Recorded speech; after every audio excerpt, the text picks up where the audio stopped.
them go after the quarterback, because those guys right there will give you the push you need. Damn Seriously. Right. Yep. You need them. You need them guys. And they proved it. I mean, they've proven it. With them, when Melvin came in, and he moved Chris back where he belonged and where he thrives. I mean, they gave him 3.5 sacks, but really it was 4. I don't know, man. It's just and again, we'll say it again. Defensive line does well. The whole secondary does well. And it's just proven it's everything we talked about prior to this all happening before Melvin signed. We said this how many times on the show, week in and week out? When the defensive line breaks down, the secondary jumps off their assignments and they don't do well. Now the defensive line's doing well. Now the secondary isn't jumping off their assignments and they're doing great. Mm-hmm. So it's proven it time and time again that, it's no different than an assembly line. You got one guy that's not doing his job on the assembly line, or is holding up something. It's going to hold up everybody behind you. And it's no different. It's no different than any other assembly line, I guess, if you will. If a part breaks down, or if you're in a car plant, and one part of the plant breaks down, it's going to hold everything else up. And it's no different than what we're dealing with right now, or what we dealt with in the past. And now we've got that. And I think that you're going to see. I have a really crazy feeling, from what I've heard from a couple of people, that Ingram will be back here next year. Hey, Phoenix come back. Maybe they can get Frank Clark maybe to restructure, and hopefully they can get Josh Kando in the mix, and maybe bring in someone else in the free agency. Yeah. And hey, man, I'm telling you right now, that defense line will be a lot better if they can do those things right there. Oh man, they're going to be they're a force now. You just add a couple more pieces just as backups. Ooh, sheesh. I mean, rotational pieces. Just rotate them in when you need to. I mean, that's what you need right there. So yeah, it's going to be a lot of fun just to see what I loved. I keep thinking about the future of this football team and how they look like they're just going to just get that much more better, I guess, if you will, in the future. And it looks like to me that they're just going to continue to thrive, year after year. And as long as we have who we have at the helm and things continue to progress with Andy, I'm going to stress that, with Andy and with Veach, and even with Spags, with those 3 guys right there, I think things will just progress tremendously. I had somebody bring up the fact the other day, actually it was a national reporter brought it up to me. And he said, I didn't really grasp what you were saying on the show about who was calling the plays during that time period on that one show that you guys brought it up. He said, you seemed like you were a little frustrated when you brought it up, but you were kind of elusive when you said it. And I said, yeah. He goes, now I know what he said. I see exactly what you're talking about. And he said, I saw it during the Dallas game. And I said, yeah. I said, I said, the problem lies there. And it also lies with Andy to some degree, because Andy is a very nice guy and he tries to give everyone the benefit of the doubt. And also there's another reason why he's doing that. I know that reason. I know what that reason is, and I'm not going to say what that reason is, but I guess, how should I say this? I guess that would be, I know what the reason is, and it's a, maybe like a parting gift, but I'll leave it at that.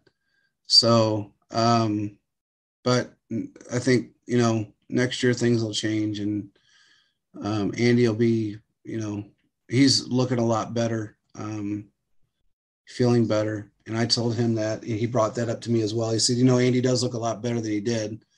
And I said, yeah, he's feeling better. I mean, he's looking better. He's feeling better. And I said, other than his knees, I think he's doing a lot better. And,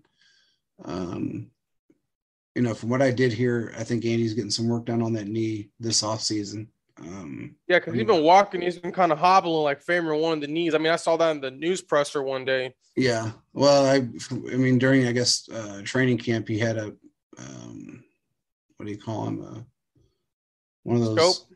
one of those wheelie things scope that you knee? ride around on. During like the little Go kart?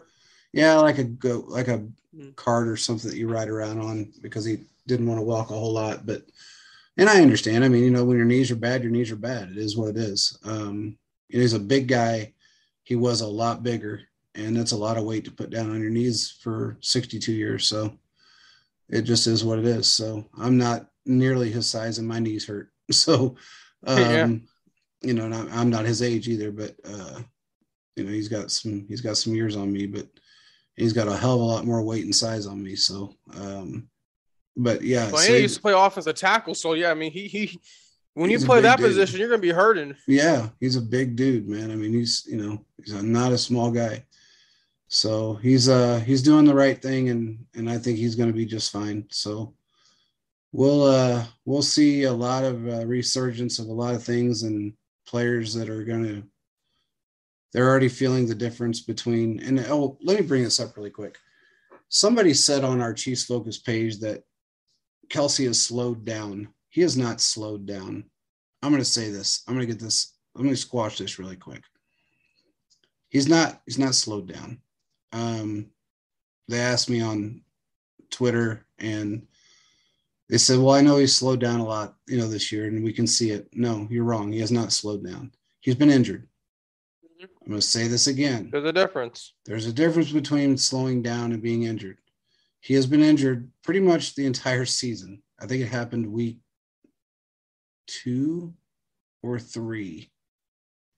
His whole left hand and arm and fingers have been hurt the entire season, and he's played through it, and he's starting to get a little bit better.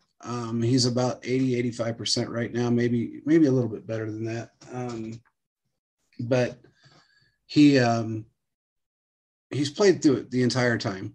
So for everybody out there that thinks he's slowed down or he's losing his step, he hasn't lost a damn thing. He's had some injuries that he's played through.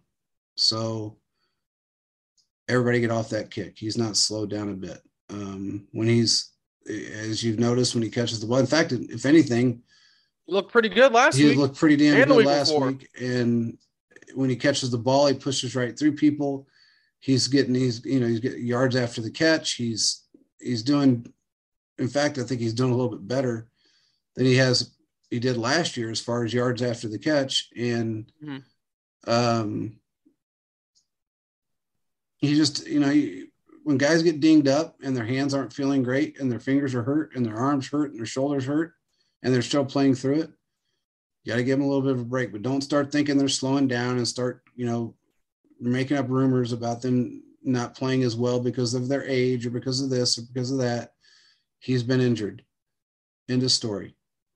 You may not hear it because you don't pay attention, or you may not hear it because you don't, it's not widely broadcasted, but he's not been feeling great. So that's the end of the story. When he's back to himself and 100%, you're going to see that he hasn't lost a step. So there you go. I just want to bring that up. So anyway, what else you got, man?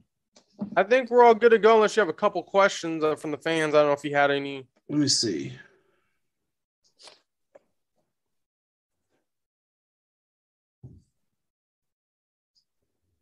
I know it's kind of a bye week, and I know it's Chiefs fans. It's kind of a interesting Sunday because we're used to watching our team play, and it's kind of hard because you still have the other games. You're like, I'm just not that interested, and it's weird because I haven't felt this feeling in a long time. So, I mean, just one of those things that happen, I guess. Yeah. No, nobody really had any questions this week. I guess just because it's been a non-football or Chiefs football day, so nobody really had anything. Is this a question? Can't tell if that's a question or if it's just an answer. Oh, that's just an answer. No questions today, so we're good. All right.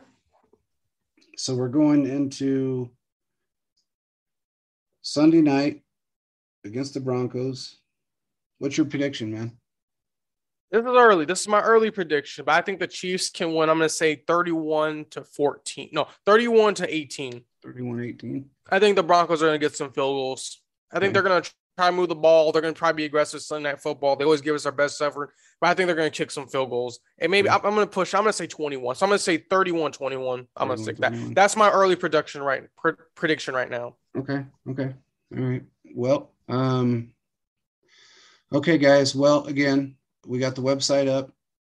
We're going to try to extend. We'll give you guys a few more days with the giveaway since it's a big one. Well, how about we do this? Why don't we just extend it until next Sunday? Let's do that. Let's extend it to next Sunday. Yeah, because we're going to do another, since it's a bye week, we're going to do another, and we'll put it out on Twitter that we're going to extend it another week, and we'll give you guys another shot to enter, follow the few steps, enter, get on the website, subscribe, get on the podcast and subscribe to that. And we're not going to bombard you, as I stated on the website. It's not going to bombard you with emails. All it's going to do is alert you when a new article comes out or a new podcast comes out, or if we put up wallpapers.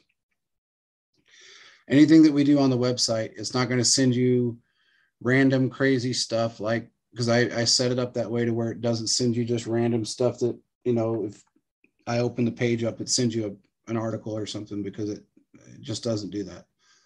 We didn't want to load your inbox up with ignorance like most people do, like every other website out there does. We just want you to get the content that we put out, and hopefully you enjoy it. And that's really about it. So hopefully you can subscribe, enjoy what we're putting out. And also the first 1,000 subscribers will get a free t-shirt, Chiefs Focus logo t-shirt. And the 1,000th subscriber is going to get a gift from us. Not going to tell you what that gift is, but it will be something cool that you guys will enjoy. And then from there, it'll just be growing from that point on. The website's just going to continue to get bigger and better, along with everything else with Chiefs Focus. So please subscribe, and I hope you guys have a great week. I don't know what else we got, man. I think we're good to go, man. Just thank you guys for listening to another podcast episode with JP and myself. Just check out this week as we talk about the different things that are going on this week in NFL, more specifically the Chiefs bye week. And it should be interesting to see what's going to happen. And just thank you guys. We appreciate it. Check out the website, JP said. Check out also on all your podcast devices. And also make sure to look us on the website and Twitter and Instagram, Facebook as well. Thank you. Correct. Yep. Oh, by the way, it's www.chiefsfocus.com. Chiefs Focus is at Chiefs Focus on Twitter, same as it is on Instagram. And then you can go on Facebook. It's just Chiefs Focus. And then we also have a fan page, Chiefs Focus fan page on Facebook as well. Check us out on every platform you can. And then on the podcast, it's Chiefs Focus First and 10. We are on every podcast platform you can think of, including Apple. Of course, Apple, but we are now on Amazon Music, iHeartRadio, and about 37 other podcast platforms. Basically, if you want us to any place, it's going to be there. It's going to be there. And you can check out our YouTube channel as well. And if you go onto our YouTube channel, if you just type in Chiefs Focus, it will pop up, and all of our podcasts are on there. We're not utilizing that page as much right now because we're in the process of building it. But right now, everything is connected. So you can either pull up one of our articles, because everything that comes from our podcast goes to the YouTube channel. So you can pull up one of our podcasts. You can pull up one of our articles. We are going to start trying to put some videos up there, and we will be doing live broadcasts on the YouTube channel soon. We're waiting for the equipment to come in, and we're fortunate enough that one of our colleagues, our friends, a great friend, is actually hooking us up with some equipment. Actually, he's a friend of ours, Pauly Shore, actor and comedian, is going to hook us up with some stuff, and he's hooked up with hooked us up with his producer and his editing guy, and